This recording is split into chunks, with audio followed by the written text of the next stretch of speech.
Title po ng message natin, Preparing for the Future, sa Mateo 28:18 to 20.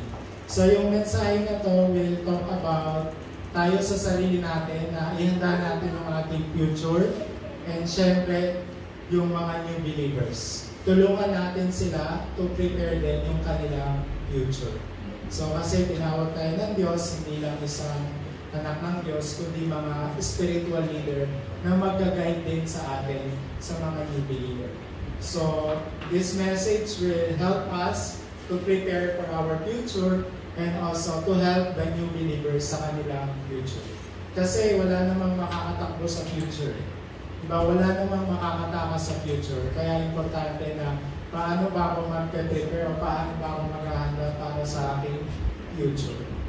Na-share ni Reverend Q, pinanood ko po yung video message dun sa isang new believer na nag-attend po ng simbahan. And then, ang sabi ng new believer, hindi ko po makalimutan yung mensahe na na-share nyo sa pulpit. Kaya, gustong-gusto ko pong bumalik sa simbahan to worship. I'm not sure kung midweek worship yun or Wednesday worship natin, pero ang sabi ni Reverend Q sa kanya, dapat meron kang trabaho ngayon. Supposed to be, mag-earn ka ng money, pero nandito ka to worship. Ang sabi ng new believer, kasi ano po hindi ko po, na-bless po ako sa mensahe nyo sa akin. Ang sabi nyo po sa akin, you will be the person na magsisave ng family ko at nung aking lugar o yung aking town or hometown. So because of that, yung new believer na to, mas pinili niya po yung pag-worship. No? So kagaya po ni David, sa buong buhay ni David, let's go. Ayan. Sa buong buhay po ni David, kahit siya ay bata pa lang, araw-araw niya nang pinaghahandaan yung kanyang future. Na every moment po, every single day, laging may preparation po si David para sa kanyang future. Paano nagpe-prepare si David? Meron siyang summit time. Yung tinatawag natin sa church natin na summit time, yung 3 days. Na lagi siyang nagkakaroon ng prayer time, nag-spend siya ng time para mas ma-develop yung kanyang relationship with God. And ito yung isa sa best preparation na ginagawa ni David. Ano pa? Nagkakaroon din siya ng devotion. Hindi lang siya basta nag-aalaga ng tupa. Hindi lang dahil nag-aalaga siya ng tupa, nag-develop din siya ng skill or yung summit skill para protektahan din yung mga tupa sa mga leon. No? Sa mga leon, sa mga bear, yun yung kanyang preparation. Just in case may dumating na kalaban para sa kanyang mga tupa, handa siya na protektahan yung mga tupa na yun. So, ibig sabihin, meron siyang devotion and he take it seriously. Siniseryoso niya yung kanyang devotion sa pag-aalaga ng tupa. And then, even yung kanyang past, no, nagawa niya itong platform. Ginawa niyang platform yung kanyang nakaraan. Di ba hindi niya naman kasundo yung kapatid niya? Pero naging opportunity ito, yung mga crisis, yung problems, even yung mga difficulties. Anong ginawa ni David? Kinonvert niya yun sa platform. And then, yung last, nagkaroon siya naniwala siya sa God time schedule. Hindi siya nagmadali. Hindi niya ginawa yung mga bagay dahil meron na akong enough na wisdom, meron na akong enough na skills, so I can do this, I can do that, I can decide. Inantay niya pa rin yung chance na bigyan siya ng Diyos ng totoong wisdom bago siya nagkaroon ng decision. So yan yung mga preparation ni David. So ganun din sa atin, and I pray na kagaya ni David, ngayon pa lang, naghahanda na tayo for the future sa sarili natin, and tutulungan din po natin yung mga bagong mananampalataya sa kanilang future. Amen. And then sa number 2, yung standard. Ano ba yung standard? Ano ba yung gusto ng Diyos para sa ating future? And sabi dyan sa Mateo, basahin ulit natin yung Mateo 28:18 to 20. Lumapit si Jesus at sinabi sa kanila, ibinigay na sa akin ang lahat ng kapangyarihan sa langit at sa lupa, kaya't umayo kayo, gawin ninyong alagad ko alagad ko ang mga tao sa lahat ng bansa. Bautismohan niyo sila sa pangalan ng Ama, ng Anak, at ng Espiritu Santo. Turuan niyo silang sumunod sa lahat ng inuutos ko sa inyo. Tandaan ninyo, ako'y lagi niyong kasama hanggang sa katapusan ng daigdig. Ayan, di ba? Yung Mateo 28:18-20. Next mo ka. Next. Ayan. So, ito yung isang paghahanda para sa ating future. Bakit kailangan? Kasi binigay na sa atin yung authority na hindi na tayo pwedeng magreklamo, ay hindi ko ito kaya. Kasi nasa atin na po yung authority ni Christ. Yung time na to, nung binigay ito ni Christ sa kanyang mga disciple, first time niyang sinabi na yung authority na tinanggap ko sa Ama, ibibigay ko sa inyo. First time niya yung sinabi. So yung mga disciple, parang natakot na sila, parang kaya ba namin to? Pero because naalala nila yung authority na to ay enough para magkaroon sila ng confident to share Christ, hindi na sila natakot. Diba? Kasi ito yung authority from God to Christ, pinasa sa kanila at that moment po. So ano nangyari? They go. Diba? Go na, pumunta na kayo. Diba? Ano pong ibig sabihin ng go? Pumunta ka sa lugar kung saan maraming loss, mga nawawalang tupa. Diba? Hindi dahil kung saan lugar na komportable ka lang. Diba si Pastor So, hindi naman siya taga Pilipinas, pero out of comfort zone, nag-go siya papunta sa Pilipinas. Halos kalahati or lagpas kalahati ng buhay ni Pastor, yung kanyang root, yung imprint, tsaka yung nature niya. Koreano talaga. Diba? Pero dinala siya dito sa Pilipinas kasi ang sabi, pumunta ka sa lugar na maraming nawawalang tupa. And I think mag-a-agree kayo na dito pa lang sa housing, marami ng lost sheep. Diba? Maglabas pa lang natin, marami ng lost sheep. Kahit sa Piason, bata pa lang. Diba? Kahit sa EPSA, sa Pampanga, maraming lost sheep. Even sa mga high institution, kagaya ng Piedmont or mga university, marami ding lost sheep. Kaya hindi tayo pwedeng magsabi na, dito lang ako komportable. Diba? So, kaya yung mga disciple, nagpunta sila kung saan maraming mga loss. And then, even po yung, pag sinabi po kasing go, kailangan physical kang pupunta ron. Diba? Ngayon, uso na kasi yung, wala namang masama sa mga, yung technology na ginagamit na rin to share gospel, yung mga pastor, nagkakaroon din sila ng blog, wala naman pong masama doon. Pero, you make sure dapat pupunta ka pa rin doon sa lugar. Diba? Kasi sabi dyan, is pumunta ka kasama yung katawan mo, physically. Diba? So yun yung ibig sabihin ng go. And then yun, make disciples. Yung make disciple is a long process yan. Matagal, bago minsan kala mo disciple na, hindi pala. So it's gonna be a long process, talagang mag-aalaga ka, mag-invest ka ng time, ng wisdom mo, minsan ng money mo, para lang makapag-raise ka ng disciple. Kasi sabi dyan, disciple, make disciple. So yung disciple, dapat meron din disciple. And to be a disciple is to make disciple. Diba? So tinawag tayo ng Diyos para magkaroon ng disciple din. Diba? Yung mga junior remnant, diba last time yung praise team natin, ang wino-worry lang nila is yung praise team ng adult, combine pa yung junior, no? Ngayon, kailangan na nilang mag-extend hanggang hapon. Pwedeng siesta time nyo na yun, pwede na kayo magpahinga, pero nag-extend kayo ng time kasi dinidisciple natin yung mga batang tupa. Diba? So, nag-e-effort kayo na minsan puyat pa yan, galing pa ng mga swimming, ganyan, pero pumupunta pa rin, nag-extend pa rin, nagpa-practice pa rin ng mga kanta para sa mga junior worship. So, it's part yan ng pag-disciple natin. Even yung children ministry natin, no? Na maagang gumising si Dave, parang bago mag-8, nandito na si Dave, di ba?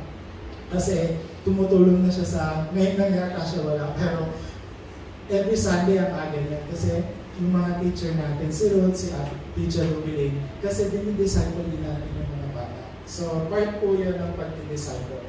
And yung all nations, diba? So, walang boundaries po yung pag-share ng gospel. No? Hindi po yan, ay dito ako mag-share ng gospel kasi walang nakakakilala sa akin dito.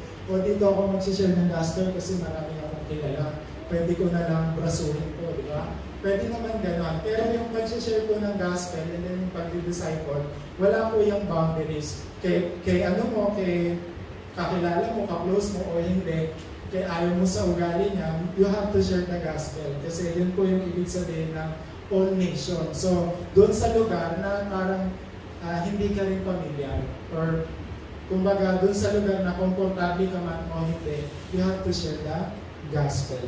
And baptize, di ba? Yung baptize, ang ibig sabihin niyan, dapat yung mga dinidisciple natin, yung mga remnants, dapat maging proud sila na sila ay mananampalataya ni Kristo. Sila ay naniniwala kay Kristo. Kaya yung baptism po is parang pag-display na, di ba, pag may baptism, kailangan may video, may picture, tapos maraming mga tao sa paligid habang last June, di ba, may nagkaroon tayo ng baptism.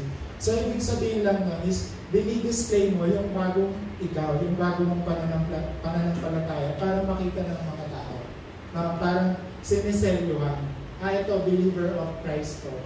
Di ba, yun po yung ibig sabihin ng baptize. And teaching, long process, no? Ituro natin, siguro sa sarili natin at ituro natin sa mga new believers yung mga God's will.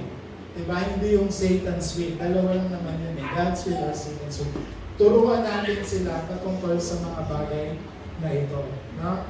And then yung end of the age. Diba? Sa katapusan ng daigdig. So ano ibig sabihin niyan? Hindi natin sure kung hanggang sa pagbabalik ba yan ni Kristo o sa katapusan talaga ng daigdig. Ang importante is tuloy-tuloy. Diba yung continuation of making disciple and sharing the gospel. Kahit sa Marcos 15 hanggang 18. Diba sabi dyan, at sinabi ni Jesus sa kanila, humayo kayo sa buong mundo at ipangaral ang magandang balita sa lahat ng tao. Diba? So napakalinaw po yung sinasabi dito sa Mark 16:15 hanggang 18. And then sa John 21:15 hanggang 18, basahin ko na lang po yung 17, medyo mahaba. Sabi dyan, pangatlong ulit tinanong ni Jesus si Simon, anak ni Juan, mahal mo ba ako? Nalungkot si Pedro sapagkat 3 beses siyang tinanong, mahal mo ba ako? At sumagot siya, Panginoon, alam niyo po ang lahat ng bagay, alam niyo mahal ko kayo. Sinabi sa kanya ni Jesus, pakainin mo ang aking mga tupa. Pagkatandaan mo, noong bata ka pa, ikaw ang nagbibihis sa iyong sarili at pumupunta ka kung saan mo gusto. Ngunit pagtanda mo, iuunat mo ang iyong mga kamay at iba na ang magbibihis sa iyo at dadalhin ka kung saan hindi mo gusto. Diba? So, yung Lucas 15:4-7, basahin ko na lang yung 4.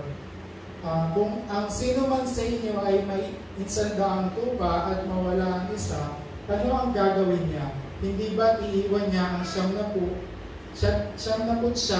sa pastulan at hahanapin ang nawawalang hanggang sa ito'y matagpuan? So, importante po na bilang tayo ay mga leader ng simbahan, mga disciple or mga believers of Christ, importante na magkaroon tayo ng concern sa mga tupa. Diba? Natatandaan ko po noong 2018 po nung mag-meet kami ni Pastor Son. Not sure kung 2018 yun. Ito po yung verse na sinabi niya sa akin. Sabi niya, ito yung kailangan gawin. So that time, hindi ko alam kung na-encourage ako or medyo kinabahan. But it makes sense po. No? It makes sense na tayo, kung mahal natin si Jesus, kagaya ng ginawa ni Pedro, diba? 3 beses siyang tinanong ni Jesus, mahal mo ba ako? Pwede nating sabihin na yes, pero you have to do something. You have to prove it with your action, diba? So, ang ibig sabihin nun, dyan sa verse na yan, sa may John 21, 3 beses dyan sinabi na, pakainin mo ang aking mga batang tupa. Tapos yung pangalawa, halagaan mo ang mga tupa. And then yung pangatlo, pakainin mo ang aking mga tupa. So, ibig sabihin, alagaan ng mga new believers, yung mga remnants, even yung mga taong pumapasok sa simbahan. So, ayaw magkaroon tayo ng answer sa pamamagitan ng salitang ito. And then next, Uh, sa main message, ayan, so ano ba yung mga absolute possible para sa ating future? Ano ba yung mga sigurado na sa atin o yung covenant na binigay sa atin ng Diyos? Number one, yung power of God's throne. So, lahat yan, ang Diyos lang naman po yung makakagawa niyan, wala nang iba. Yung lahat ng lima na yan, ang Diyos lang po yung makakagawa niyan. Kaya sabi sa Bible, di ba, with God, all things are possible. Lahat po posible sa Diyos. And kayang-kaya niya po yan gawin. Kaya kailangan natin tulungan yung ating mga sarili, tulungan natin yung mga new believers na ma-experience din yung mga kasagutan patungkol sa power of God's throne, transcending time and space, and yung hope sa 237 nation and 5,000 tribes po. Diba? Importante. And yung answer of unprecedented and never repeated answer. Diba? Tayo ay pinagpala kasi tayo lang daw yung tatanggap ng kasagutan na hindi pa naranasan ng iba. Yung mga kasagutan na hindi pa, kumbaga, bagong labas. Tayo pa lang yung makaka-experience noon. And then, surely i-establish tayo ng Diyos bilang isang absolute bartisa. Bartisa na may platform, may watchtower, tsaka may antenna. Diba? This week, ang hirap, walang signal. Diba? Hindi ako makagawa ng Canva. Nandun ako sa kalye, nandun ako sa Argana, dun sa basketball court. Maayos yung signal, dun ako naggagawa ng Canva, diba? Ganun ka-importante yung connection, ganun ka-importante yung tayo bilang watchtower, and then tayo bilang mga antena. Tayo yung gagamitin ng Diyos para yung mga tao magkaroon ng communication sa Diyos. Makalapit ulit sila sa Diyos sa pamamagitan natin bilang mga tinatag na absolute bartisa. And number 2, yung devotion. Ano ba yung devotion na sa tingin nyo makakapagpasaya sa Diyos, makakapagpasaya sa pastor, kay pastor? So ano ba yung devotion na pwede nyo pong i-message si pastor? Pastor, ano po yung devotion na makakapagpasaya po sa inyo? Kahit po sa amin, yung mga assistant pastor, ano po ba yung devotion na that will make us happy po? That will make us yung parang ma-encourage kami to continue. Diba? Nakalagay dyan yung 3 courtyards, prayer, healing, and children. Diba? Anything that can help our remnants, anything po that can help our future generation. Yun po yung magpapasaya sa Diyos, syempre, kay Muksan at sa mga pastor. Anything na makakapag-continue ng gospel na tinatanggap natin. At walang iba yun kundi patungkol sa next generation. And yes, I guess ginagawa na natin siya. We are doing it. We are in the process of doing it na. Siguro yung importante na lang po about this is yung continuation and yung enjoyment ng ginagawa natin. Even po yung 3-day weekend, di ba? Ano po yung target ng 3-day weekend blessing? Ito po yung naririnig natin Friday, Saturday, and Sunday. Friday po, ano pong ginagawa dyan? Binibigyan po natin yung remnant ng important mission. And then pag Saturday po, ano pong nangyayari dyan? Ina-uncover po natin o dinidiscover natin yung mga talents ng mga remnant. And then pag Sunday, we have to make sure na ma-experience nila yung break time o yung victory ng kanilang worship. So, yun po yung mga magpapasaya sa kay Muksanin, sa amin, na nagkakaroon tayo ng preparation for future. Even po yung TCK, CCK, tsaka yung NCK, yung third culture kids. Medyo malalim, nagtanong pa ako kay Pastor, ano po ba ito? TCK, NCK, hindi na din alam, yung isa lang po yung alam niya. So, nag-research po ako, ito pala yung mga future generation na pag-aaralan ng mga iba't ibang kultura.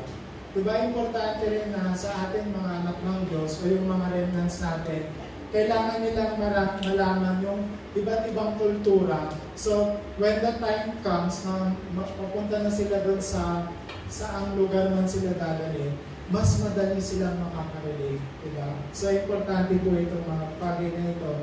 And this will make God happy, pastors happy po. anything that can help po sa ating mga remnants, sa ating future generation. Ano po yan? Auto-accept, no? Auto-approve, no? So, yun po. Message na po kami para ano. And then yung number 3 po, yung ating laging nababanggit, how can we do this po? Paano ba natin ito gagawin? Enjoy the baptism given by God 24 hours. Ma-enjoy natin yung blessing ng baptism na binigay sa atin ng Diyos 24/7 or 24 hours. Huwag tayong magmadali, no? Don't rush. Huwag tayong magmadali. And don't listen to anyone dito. Don't listen to anyone. Until ma-receive natin yung answer of 25. Ano pong ibig sabihin ng answer of 25?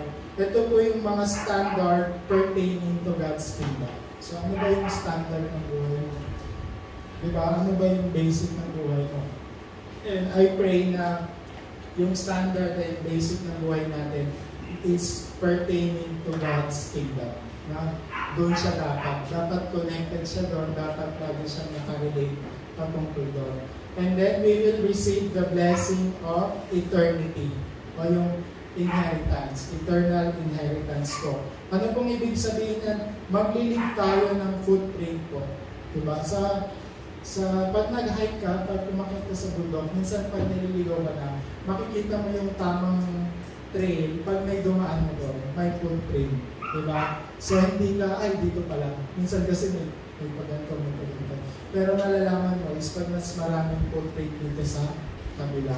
So importante na tayo mismo ay magamit ng Diyos para mag-iwan ng footprint sa next generation, sa mga new believers, and sa atin mismo.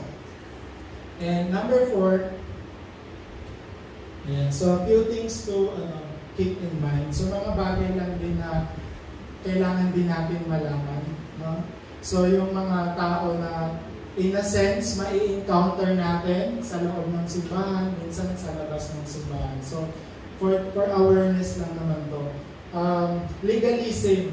Ano ba yung legalism? Ito yung mga tao na sila ay nakadepende sa dami ng kanilang good works. No? Sila ay nakadepende sa kanilang pagsunod sa Diyos. Na yung salvation nila nakadepende sa kanilang kabutihan or tinatawag na good works. O yung pagsunod nila sa law. Diba last Sunday ang message natin na wala na tayo sa ilalim ng batas, nasa ilalim na tayo ng habag ng Diyos. Diba? So, you might encounter yung mga ganitong tao sa loob ng church o sa labas ng church. So, dapat maging maingat din po tayo. Kasi it's either ikaw yung makahawa sa kanya o ikaw yung makahawa sa kanya, ikaw yung makahawa sa kanya. And then yung secularism. Diba? So, itong mga to, ito yung mga tao na akala nila is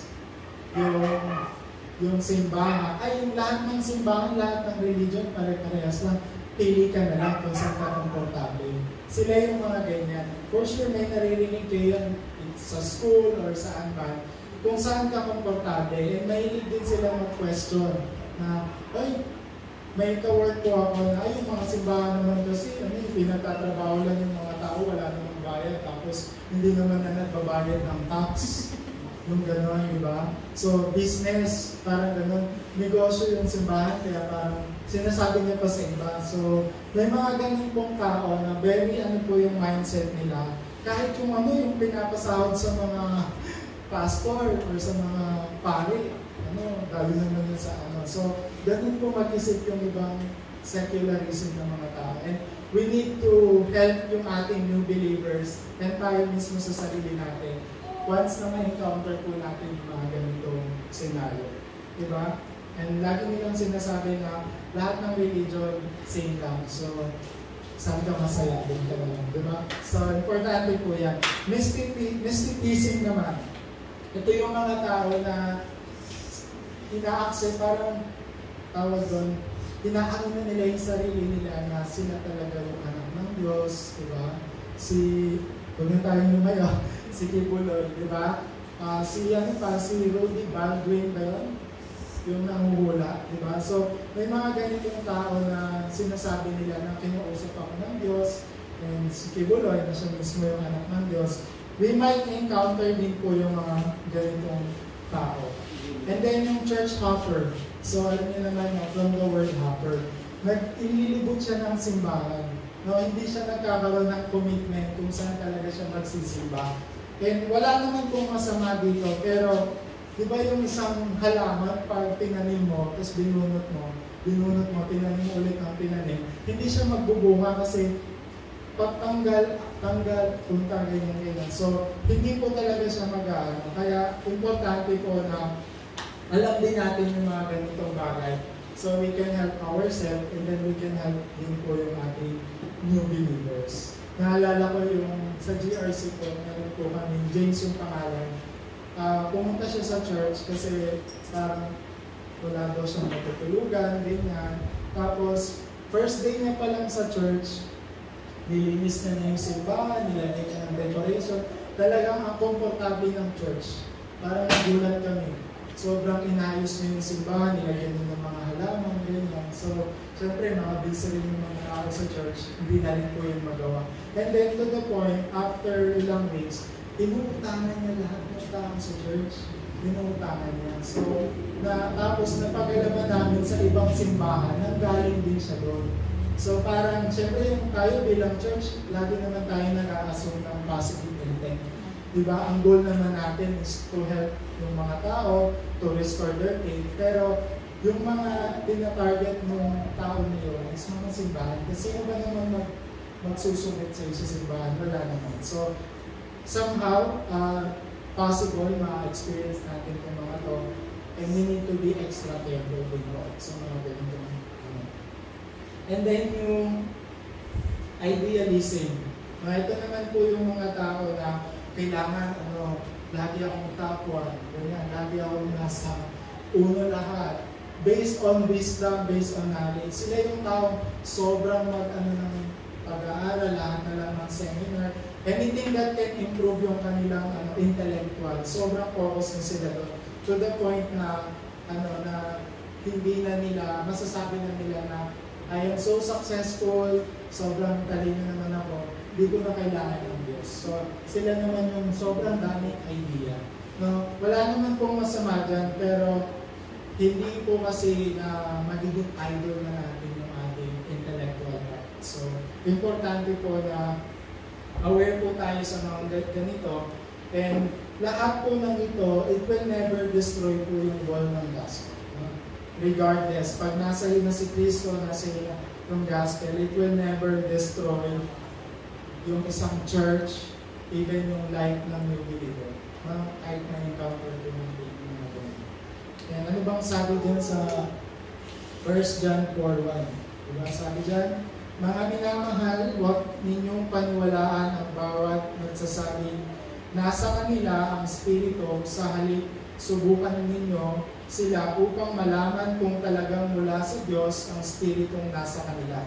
Sapagkat marami ng buwad na propeta sa mundong ito. Diba? So, ano pang sabi sa 1 Timothy 4:1? Maliwanag ang sinasabi ng Espiritu na sa mga huling araw ay tatalikuran ng ilan ang pananampalataya. Susunod sila sa mga mapanlinlang na Espiritu at sa mga katuruan ng mga demonyo. Diba? So, that really happened po. Colossians 2:8, mag-ingat kayo upang hindi kayo mabihag ninuman sa pamamagitan ng walang kabuluhang karunungan at pandaraya na ayon sa mga tradisyon ng mga tao at mga alituntunin ng mundong ito, at ang mga ito ay hindi ayon kay Kristo. So napakalinaw po na yung 5 kanina na binanggit ko is not connected or is not from Christ. No? Napakalino po. And number 5 po, ayan, so yung ating standards. No? Ano yung kailangan natin ihanda bilang ating standard? No? Ano ba yung kailangan natin enjoy? Ayan po yung WIO, o yung with, Emmanuel, and oneness. Ibig sabihin po niyan, pangako po ng Diyos, I will be with you, He will be with us, and He will be with us in all things. ito po ay sure na bagay. 100% sure po ito. And then yung hours, no? Only uniqueness recreation system. So we need to understand this and then we need to help yung new believer na maintindihan po yung ganitong system. And yung 237 and 5,000 tribes. So until when? Until masave natin itong mga to. At least mag-start tayo sa isang tao, sa isang lugar. Now, one person is very important. One place is very important po. Kaya ipag-pray po natin na magkaroon po tayo nito. One place, one disciple. Diba? Sa Piason, yung mga remnants natin doon, wala pa ako nag-message na yan. Dito na po yung mga bata. So, okay na po yung mga upuan. Simple as that. Sila Brent, sila Pao, sila Dayan. So, alam na nila yung kanilang gagawin. So, importante na may one person, better kung mas marami, pero one person can help one place or one team. So, yun po. With that said po, let's proceed po with our conclusion. So, conclusion. Only Christ, no? Only Christ, through prayer, and then witness. So, tulungan natin yung mga new believers na ma-experience yung only Christ. Nothing else, nothing more. Diba? Ano pa? They have to enjoy yung gospel that only Christ. And because of that, yung work ni Satan, yung 12 strategies, no, napakaraming strategies, top 12 na strategy ni Satan ay ma-destroy. And then, we need to enjoy po yung true prayer. True prayer habang pinangahawakan po yung mga blessing ng 3 settings. Diba? Alam niyo na po yan yung morning, afternoon, and night. Diba? Yung connect everything into prayer. Through prayer po. And, yun nga, yung platform, watchtower, and antenna.